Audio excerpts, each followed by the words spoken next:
दोस्तों, आज की कहानी बेटे बहू ने माँ को नौकरानी बना दिया एक इमोशनल फैमिली स्टोरी है। ये कहानी आपको एक बहुत ही अच्छी सीख देगी, तो आप इस कहानी को अंत तक ज़रूर सुने और ऐसी ही कहानियाँ सुनने के लिए स्टोरी वाली चैनल को सब्सक्राइब भी कर लें। मनु के पति को गुजरे अभी कुछ ही महीने हुए थे, लेकिन 2 महीने में ही उसके बेटा और बहू का उसके प्रति रवैया एकदम बदल गया था। पहले जो बेटा बहू मम्मी मम्मी कहते नहीं थकते थे, हर बात में उसकी राय लेते थे, उसका ख्याल रखते थे। पति के जाने के बाद उन्हीं बेटा बहू के लिए वो सिर्फ एक नौकरानी बनकर रह गई थी। नौकरानी, और वह भी मुफ्त की। वे लोग मनु से काम तो दुनिया भर का करवा लेते और बदले में देते बचा खुचा बासी खाना। बहू तो जब देखो तब ताने ही मारती रहती।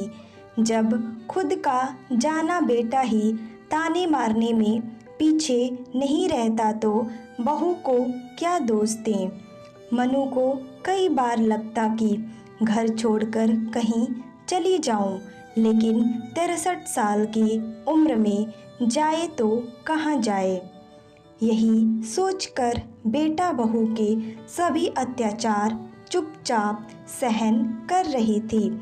आज रवि, मन्नू का बेटा, बटर स्कॉच आइसक्रीम लाया। 6 साल के किट्टू, जो मनु का पोता था, पोते को पता था कि बटर स्कॉच आइसक्रीम दादी को बहुत पसंद है। दोपहर का वक्त था। मनु जी गेहूं साफ कर रही थी। किट्टू आइसक्रीम लेकर दादी के पास आता है और दादी को आइसक्रीम खाने को कहता है। मनु मना कर देती है। खाओ ना दादी माँ, आपको तो बटर स्कॉच आइसक्रीम बहुत पसंद है। नहीं बेटा, अब मुझे आइसक्रीम ही पसंद नहीं है, तुम खाओ। दादी माँ, मुझे पता है कि मम्मी पापा आपको अच्छा खाने नहीं देते और खूब डांटते भी हैं। नहीं बेटा, ऐसी कोई बात नहीं है।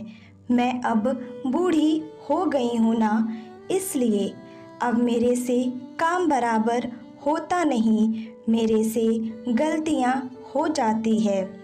तुमसे गलती होती है तो मम्मी पापा तुम्हें डांटते हैं ना, बस वैसे ही मुझसे गलती होने पर मुझे डांट देते हैं। रहा आइसक्रीम का सवाल, तो इस उम्र में आइसक्रीम खाने से मुझे खांसी हो जाएगी, इसलिए वो मेरे लिए आइसक्रीम नहीं लाए। दादी माँ, सिर्फ 1 चम्मच आइसक्रीम खाने से तो आपको खांसी नहीं होगी ना, प्लीज़ 1 चम्मच आइसक्रीम खा लो ना। किट्टू इतने प्यार से बोल रहा था तो मनु मना नहीं कर पाई, लेकिन वो मन ही मन डर रही थी मनु कि यदि बेटा या बहू ने मुझे आइसक्रीम खाते हुए देख लिया तो घर में तूफान आ जाएगा। आखिर जिसका डर था वही हुआ। जैसे ही किट्टू दादी को आइसक्रीम खिलाने लगा, उतने में रवि ने देख लिया। माँ, आपको इतनी भी समझ नहीं कि बच्चों की चीज़ें नहीं खानी चाहिए। आपको बच्चों को खिलाना चाहिए कि बच्चों की चीज़ें खुद ही खानी चाहिए। मैं बच्चों के लिए आइसक्रीम लाया था। वो किट्टू ने ज़बरदस्ती अपने आंसुओं को किसी तरह रोककर इतना ही कह पाई मनु। याद रखना, आगे से ऐसा नहीं होना चाहिए। रवि ने ऐसा गुस्से से बोलकर अंदर चला गया। आवाज़ सुनकर दिव्या, जो मनु की बहू थी, वो भी आ जाती है। वो भी दो चार जली कटी सुना देती है। किट्टू के सामने हुए इस अपमान से मनु अपने आप को बहुत अपमानित महसूस करती है। किट्टू भी डर जाता है। गेहूं साफ करने के बाद वो अपने कमरे में आ जाती है। वो सोचने लगती है कि ऐसा क्या करूं जिससे मेरी गलती का प्रायश्चित हो। सचमुच मुझे बच्चों की आइसक्रीम नहीं खाना चाहिए था, क्योंकि चाहे कुछ भी हो जाए लेकिन किट्टू की नज़रों में अपने पापा की कीमत कम नहीं होना चाहिए। लेकिन गलती तो हो गई है, अब क्या करूं? हे राम, मुझे कोई रास्ता दिखाओ। वो भगवान को याद करने लगती है और मन ही मन मनु भगवान से प्रार्थना भी करती है। करते हुए बोलती है, वो अपनी राम नाम लिखने वाली कॉपी लेकर बैठ जाती है। वो ऐसा सोच रही थी कि तभी उसे गरिमा, मनु की जो पोती थी, उसकी आवाज़ सुनाई देती है। वो किट्टू से कहती है, भैया कल मेरे से एक वाक्य लिखने में गलती हो गई थी, तो मैडम ने वो वाक्य मुझे 50 बार लिखने को बोला है। माँ माँ आवाज़ देता है रवि। मनु जी कोई जवाब नहीं देती है।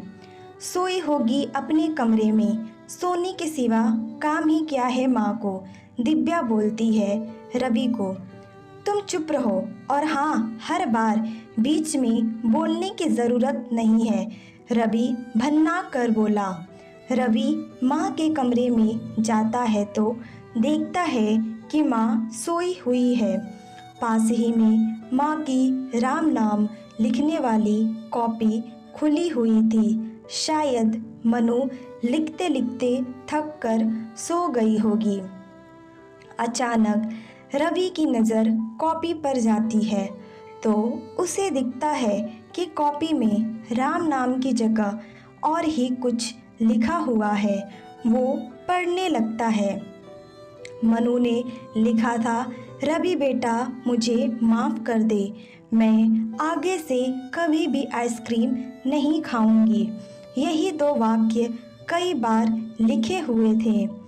न जाने क्या सोचकर रवि गिनने लगता है तो उसे पता चलता है कि ये दो वाक्य पूरे 50 बार लिखे हुए थे।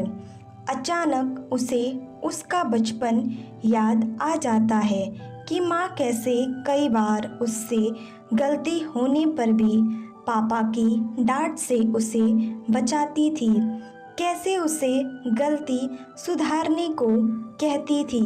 माँ हमेशा कहती थी कि यदि हमसे कोई गलती हुई है तो उस गलती को कबूल करने की हिम्मत हम में होनी चाहिए और हमें उस गलती के लिए प्रायश्चित भी करना चाहिए। यह सब याद आते ही रवि की आंखों से आंसू बहने लगते हैं। वो राम नाम लिखने वाली कॉपी में कुछ लिखता है। लिखने के बाद जैसे ही वो जाने लगता है उतने में ही मनु की नींद खुल जाती है। रवि तुम कुछ काम था क्या बेटा? रवि माँ के हाथ में राम नाम लिखने वाली कॉपी देकर फूट फूट कर रोने लगता है। मनु कॉपी देखती है तो उसमें रवि ने लिखा था, माँ मुझे माफ़ कर दो, मैंने आपसे बहुत गलत तरीके से बात की है। आगे से मुझसे ये गलती कभी नहीं होगी। ये एक ही बात रवि ने कई बार लिखी थी। मनु ने गिनती की तो पूरे 50 बार। 2 महीने से माँ बेटे के रिश्ते में जो खटास आई हुई थी, वो खटास गलती पर प्रायश्चित करने से, माफ़ी मांगने से अचानक मिठास में बदल गई। दोस्तों, यदि सच्चे दिल से माफ़ी मांगी और दी जाए तो कोई भी रिश्ता अटूट ही बना रह सकता है। बुढ़ापा एक बच्चे के समान होता है, तो जब माँ बाप बूढ़े हो जाए तो समझ लें आपका बचपना वापस आ गया है। और अपना बचपना याद करके माँ बाप के साथ ऐसे ही पेश आएं जैसे वो आपके साथ प्यार से पेश आते थे। माँ बाप को कभी डांटे फटकारे नहीं, वो अपने बच्चों का रवैया बर्दाश्त नहीं कर पाते हैं। मैं आशा करती हूँ कि आज की कहानी आपको बेहद पसंद आई होगी। अपनी राय कमेंट बॉक्स के ज़रिए में ज़रूर बताइएगा। Thanks for watching my video. आपको मेरी वीडियो पसंद आ रही है तो मेरे चैनल को लाइक शेयर एंड सब्सक्राइब करें।